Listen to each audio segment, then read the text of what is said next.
Get all the best Team of the Season's International Man of the Matches and upcoming footies through ufifa.com. Use the code TVM at checkout to get yourself a huge discount. Link in the description. Go check them out.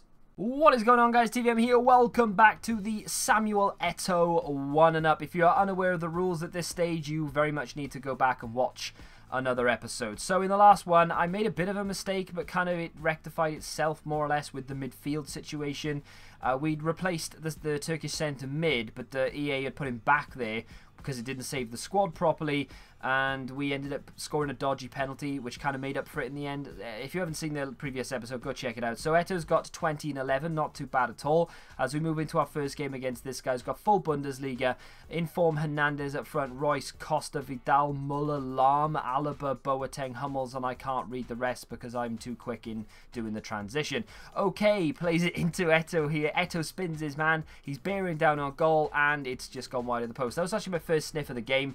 Obviously looking to get the upgrades flowing as usual, and he wins a penalty in the 45th. No dodgy penalty winning there. It was Eto'o. He does get to take it. Mats Hummels is going for an early bath. The right back did look like Piszczek, so we're halfway there to understanding who is the full team. And I think he has Leno in goal. There you go. We worked it out in the end. And then Samuel Eto'o scores to make it 1-0, getting him his first upgrade of the episode. As you can see, we're in complete control of this game. Despite the red card, we were in control anyway, because that was just on the stroke of half-time.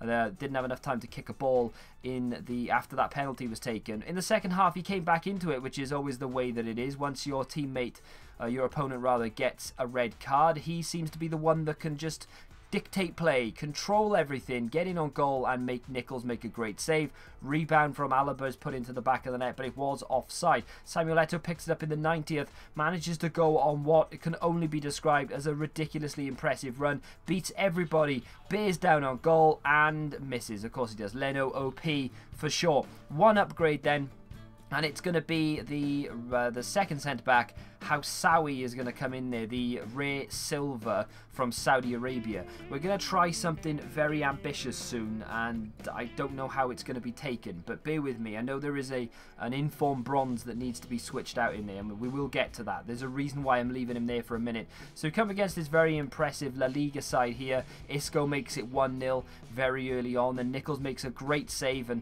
thankfully Coca can clean up, but only as far as Koke. Suarez on the edge. Dennis Suarez with a great effort. Nichols makes the save, but the rebound is scrambled wide.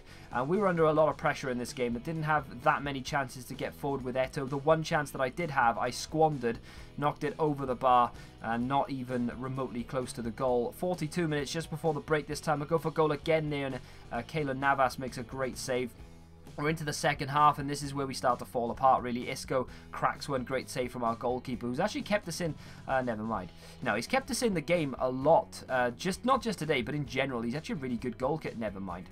No, he's actually a really good goalkeeper. We lost that one 3-0. I think it may have even been 4. I don't even know. We didn't get an upgrade, though, so I'll move on, okay?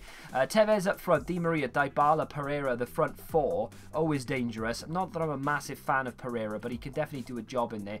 We flick it back to Samuel Eto'o here, who's looking to do something. Manages to spin round one, and then he just puts himself back in front of it again. And then he loses the ball, but then he wins it back again. Montoya having problems. Pereira this time losing out possession, and the ball just keeps coming back to Eto'o, and that is what you call momentum. Took advantage of it, got ourselves a goal and an upgrade. Samuel Eto'o on his way to introducing another rare silver, or maybe even a non-rare silver in replace of that inform at the back. So again, we're not in control here, but we are in more shots than our opponent, passing it better as well. Eto'o picks the ball up in the midfield, then goes on a run, bearing down. What's he going to do? Gets knocked over. Of course he does. Well, what else were you expecting? And that's the end of that game. The player that comes in is going to be Ozek. At right wing, I just wanted a little injection of pace up there, because I found that the opponents that I was coming up against now had a lot more pace than what they did in the last few games, or rather last few episodes. Another La Liga side, obviously it's to be expected with all the tournaments that have been coming out lately. But having said that, not one inform or team of the season, as Greasy Griezmann puts the ball in the back of the net only to be called offside there. And then we go up the other end about 4 minutes later and crack one against the goalkeeper's face with Samuel Eto'o. Free kick coming up. Can we put it in? No, we hit the post. We're getting closer though. These free kicks We are getting very, very close to putting one of these in. Iniesta then takes a shot and puts it in the back of the net in the 40th. And this is where I thought that we were going to completely fall apart, not get many upgrades this episode. This was the bonus game, by the way. I wasn't actually going to play one because we got trounced like 3 or 4-0 in the middle of the episode. I felt like I owed it to you guys to play another game because it would have been a bit of a boring one. Speaking of which, we've just conceded again, 29 minutes on the clock left. And we need to do something. In fact, there's only 13 minutes on the clock. So, we bring the ball forward. ETO'O gets it, edge of the area, slaps one, goal, upgrade, thank you, 2-1. I'm not going down without a fight, though. The results don't necessarily mean anything to the series, but I don't like losing. So, Kiraz plays it in, ETO'O is there, and he makes it 2-2. 4 minutes left. Is there enough time in this one to get ourselves a third upgrade and a winner? No, because this guy was on the attack the entire time. He didn't score, though. The game finished 2-2. But we did turn it around in the second half. Well, I say in the second half, after we conceded the second goal. Then we decided to turn it around. I only play well when I'm 2-0 down, apparently.